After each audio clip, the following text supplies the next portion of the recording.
All of us are engaged in design activities, but many people are not aware that there is a process for design, a place to start, and steps to follow. We call it a systems approach. Hello, my name is Peter Jackson, and I am a professor at Cornell University. I am also director of the Systems Engineering program at Cornell. I've had the good fortune to work with many professionals who excel at design and engineering. In addition, I have created a few products and services of my own in the software area. I've concluded that the lessons of design are quite simple, and that we should make these as broadly available as possible. So, no matter where you are in your education or career, you can benefit by spending some time with us. So what sort of design activities are you interested in? Perhaps you'd like to create an internet business. Or, like one of my students, you'd like an invention that would open your front door when your arms are full of babies and grocery bags. Or perhaps you'd like an invention that would detect a deer running in front of your car. But think more broadly now. How about a service that delivers vaccines to children in remote parts of the world?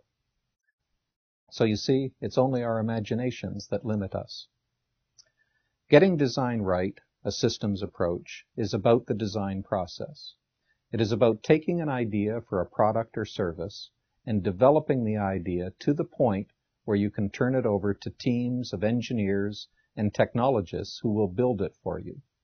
We do not expect that you will do the engineering yourself, but you will have to be very clear about what you want the product or service to do.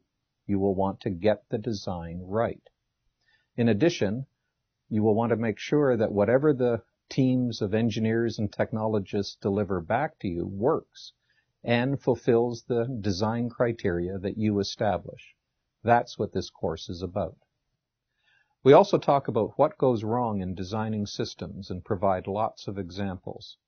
Ships that get blown over and sink, missiles that miss their targets, exercise equipment that causes varicose veins, computers that are too expensive to build, ships that don't have enough lifeboats, spacecraft that fly millions of miles off course, telescopes that can't see straight, and production processes so complicated that nothing gets built. In each case, we trace the problem back to what step in the design process was missed or done badly. We can learn a lot from great mistakes in the past. This is a practical course.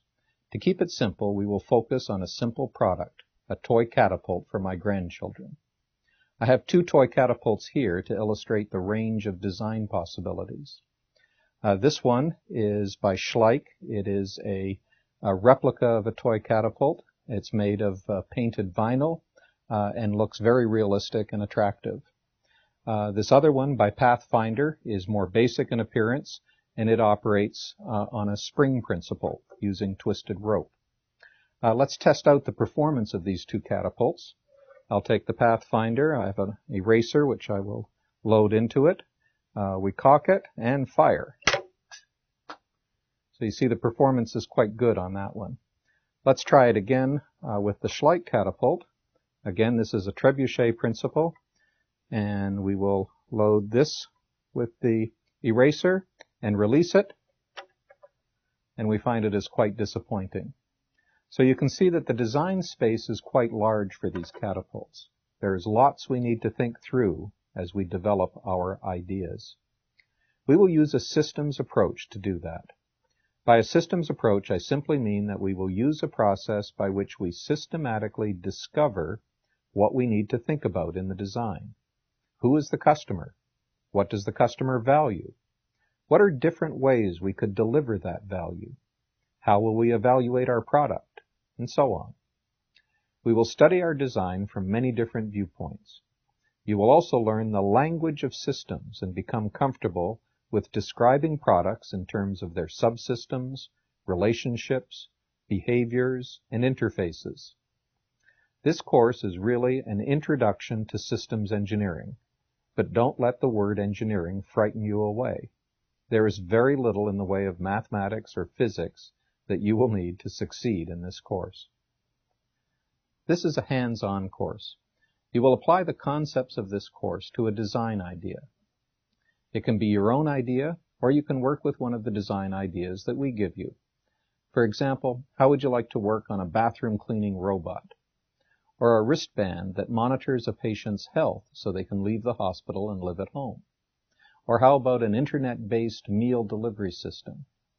Whatever the idea, you will take it to the first level of design, ready to turn over to the engineers and technologists.